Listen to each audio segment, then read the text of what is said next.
intinya overclaim ya. Iya. Oke, setuju lah. Bisa dibilang ya. Apabila tidak ada data yang mendukungnya, ya bisa dibilang. Overclaim lo ya. Oke. Tentang data gitu ya. Iya. Mungkin mau meng-highlight di sini kan dokter bilang, white glutathione dari white tomato itu 7 kali lipat lebih kuat dibandingkan tomat biasa. Itu ada datanya nggak, Dok? Nah, aku sedang cari kemarin. Karena pada waktu sekitar 4-5 tahun yang lalu, itu aku masih ingat. Itu pertama kali aku ngebuatnya, pada waktu itu aku di US. Di mana sih? Lupa US. Kotanya apa ya? Gue lupa kotanya apa. Pada waktu itu aku diskusi. Dan pada waktu itu, gara-gara ada presentasi pada waktu itu. Dan gue cari, nggak ketemu lagi. Berarti presentasi bukan data ya? Presentasi, betul. Dari presentasi pada waktu itu, kita terpikir, pada waktu itu kita diskusi di sana. Dan akhirnya lahirlah produk ini. Ya, dan gue cari, nggak ketemu lagi. Oke. Berarti data lu kurang kuat Dan ya? kalau itu salah pun, gue minta maaf. Betul, itu aja sebenarnya. I'm sorry. Ya. Kalaupun itu data itu salah pun, aku minta maaf kayak gitu punya. Kalaupun data itu aku nggak bisa show ke kalian semuanya, aku minta maaf. Tapi beberapa data ini dari teman-teman, tapi ini bukan data jurnal ya. Ini bukan data marketing juga ya. Data marketing dari negara lain. Ini bahwa itu capsule. Ini juga mengatakan juga bahwa di sini membantu mencerahkan dan membantu untuk pigmentasi damage. Jadi bedanya kayak gini, aku jelasin ya. Kalau white tomato extract powder itu hanya antioksidan saja dan untuk flek. Tapi kalau glutathione-nya yang diekstrak benar-benar dari sana bisa untuk membantu mencerahkan kulit kita dan juga untuk flek hitam. Di sini juga ada tulisan 12.000 strength of glutathione.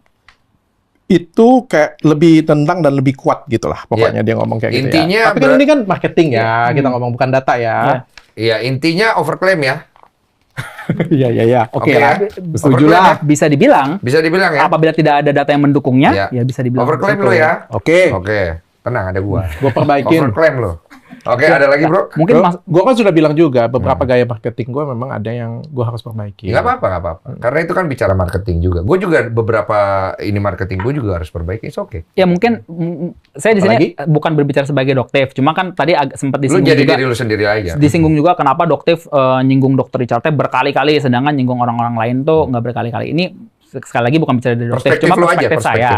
Mungkin kita di sini perlu menyadari semakin besar platform yang kita punya, semakin besar tanggung jawab yang kita punya. Dr. Richard ini kan platformnya besar sekali, menjangkau reach out banyak sekali orang. Jadi tentunya Dr. Richard akan lebih di scrutinize dibandingkan dengan orang-orang lain. Itu yang mungkin bisa menjawab. Ada beberapa yang pengen gue highlight dari kata-kata itu. Menurut lu gue jual barang berbahaya?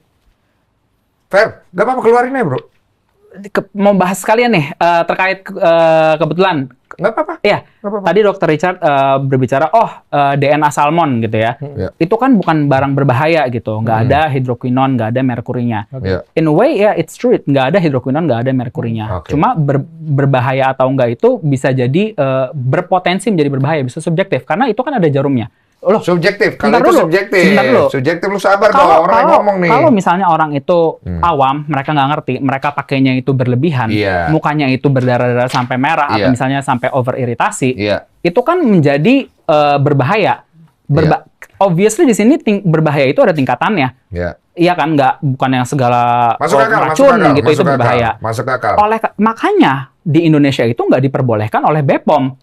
Alasannya ya mungkin, saya bukan berbicara sebagai BPOM, cuma alasannya mungkin ya karena bisa berpotensi berbahaya gitu. Makanya perlu ada izin. Kalau misalnya dokter Richard pernah jualan produk berbahaya apa enggak, saya nggak bisa jawab. Cuma ada potensi berbahaya gitu loh. Iya.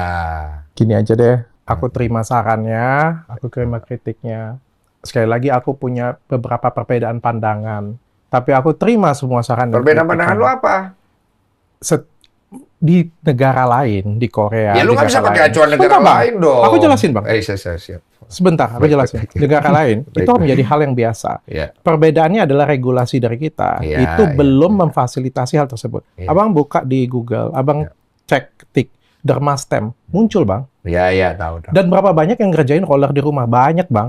Dan percayalah dengan saya, cepat atau lambat, produk ini akan ada di masyarakat. Tidak akan ada yang bisa menunda teknologi, Bang. Mau kita ngomong live streaming, jualan, juga sama, Bang. Ini nggak boleh nih, karena apa?